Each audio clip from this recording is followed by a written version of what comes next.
Welcome back to yet another episode on Kobe MC Photography's channel. So today we're going to look at something I haven't really touched on over the years at all. I don't know why. I've done a couple of videos about it, but haven't really dove into the ins and outs. So we're going to, I guess, start a series on flash photography.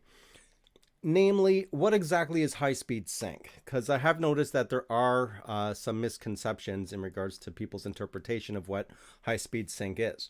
A lot of people do believe that high-speed sync just means freezing action, which is absolutely not what high-speed sync actually is.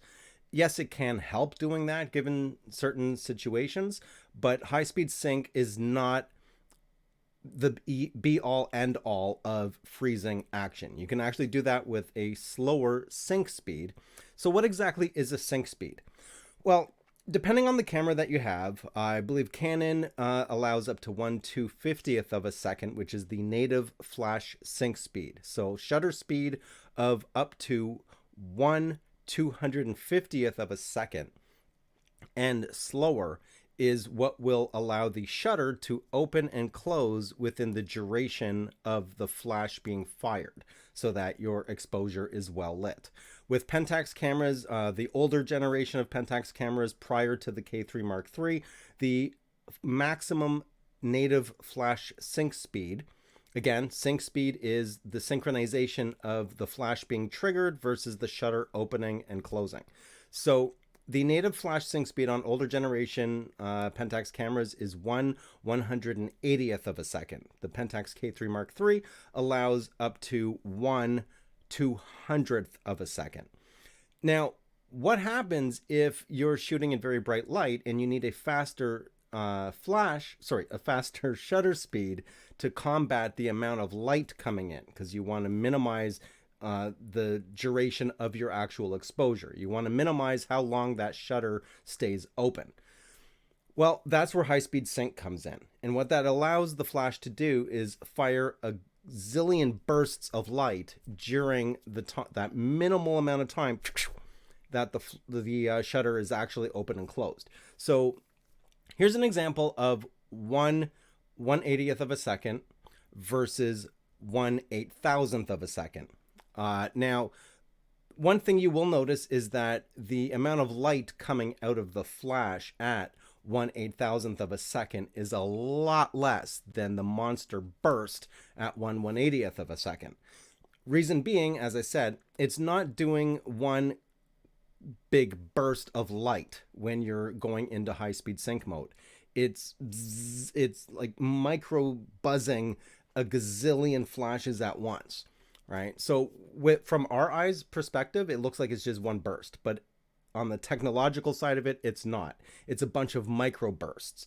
So when you factor in the amount of micro bursts and the amount of in-betweens, right? So on, off, on, off, on, off, on, off, all those offs are going to counteract the amount of times that the flash was actually firing. So your average overall brightness of the output is going to be less than just one big burst of light. Okay, so now that you've seen that, I know usually the question is, but wait, how exactly is it that you don't need as fast a shutter speed to freeze action? Because when I'm not shooting with flash, when I'm trying to capture action, I use a faster shutter speed. Well, this all has to do with light ratios between the overall ambience of light that's surrounding you in your scene versus the output from the flash. The bigger the difference between those two, so for example, if you're shooting in a darker area, the flash will easily overpower the scene. And it's that micro split second amount of light from the flash that will actually freeze the motion, which I will show you in a second. Now, the other thing too is if you are shooting in an area that is a bit brighter, then you will require a faster shutter speed, which in turn you will need to introduce high-speed sync. So I think that's where the confusion is. High-speed sync is not the only way to go about freezing your subject. It has to do with how much light is around and the actual camera settings you need to utilize in order to capture that subject doing whatever it is that they're doing. They don't even actually need to be doing anything fast or action wise. They could be a static subject. You just need to bring down your exposure by increasing your shutter speed. And if you're shooting with flash, you need the flash to be able to enter high-speed sync mode, or HSS mode, in order to correlate its output with the actual triggering of the super fast shutter speed. So how do you freeze motion without using high-speed sync? What the heck am I even talking about? Well, let's set something up and I will show you exactly what I mean. Okay, so we're going to start off with 1/25th of a second, not 1/125th, so just 1/25th of a second at f2.8, ISO 1600. This is the scene. I'm just going to stand back here and just flap my arms like so. And this is just ambient lighting, no flash. Let's see what happens here. Set up the timer. Okay, timer's good, 12 seconds. And let's see what happens.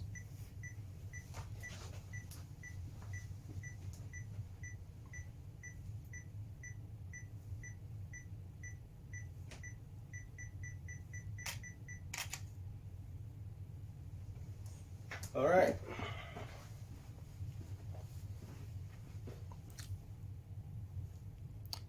So as you can see, my arms are blurred. The very edges of my arms are blurred. Not cool. So let's turn on the flash. Right now is in TTL, and we're going to leave all the settings exactly the same. And this is to show the correlation between the ambient lighting around you versus the flash power to compensate or be brighter than the ambient lighting in the background, so to speak, or of the scene, I should say. So let's see what happens when we combine flash with the ambient. No other adjustments.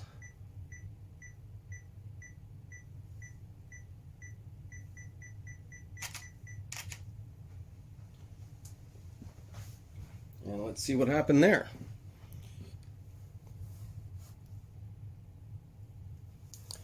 And let's zoom in. And as you can see, my arms are, oh, that hand is a bit blurred. Still a tad bit blurred. So let's see. We'll keep everything else the same. And we'll reduce the ambient lighting. Drop it down. And we'll do a quick test shot. Okay, that looks pretty good. Okay, so let's get that on.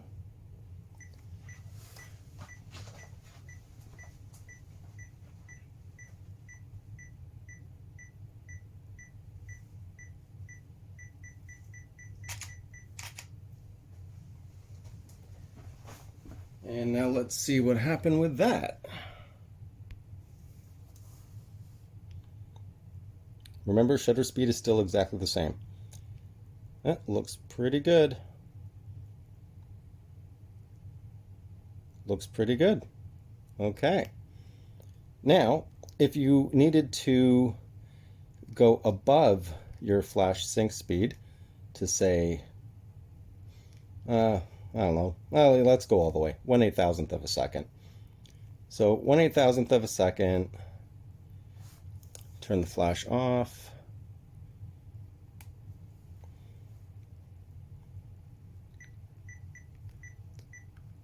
Do a shot just to test. See if it's all black. All black. There we go. Okay. So when would you actually need to use high-speed sync? Because obviously I just showed that you can freeze action without the need for high-speed sync. So let's get the lights back on. And here we will actually need to, based on what we've already shot, we will need to increase the shutter speed in order to freeze my arms. So let's bring up the ISO here. This is just for the sake of showing the high-speed sync element. And we could actually go to 1/8000. I believe this will still work. Let's just do a quick test here just to make sure. Yep, okay, so that's bright enough. All right, so let's introduce this here. And 12 seconds. And now you'll see, because I've increased the shutter speed, the scene itself got darker, right? So as you continue to increase the shutter speed, the ambient lighting goes down. So there's more flash power than there is ambient lighting amount power. But anyway, okay. Hopefully this is making sense.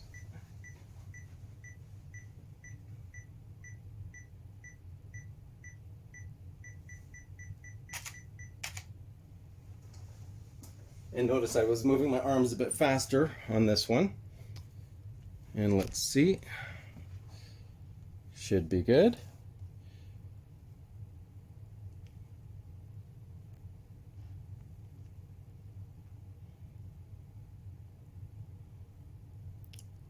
There you go. Nice and frozen.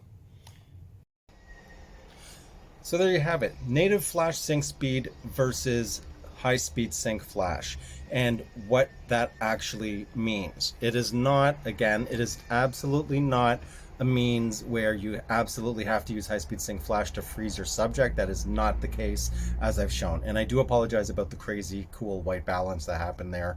I don't know what happened there. I tried fixing it in post, but it was way too off. Everything just got all messed up.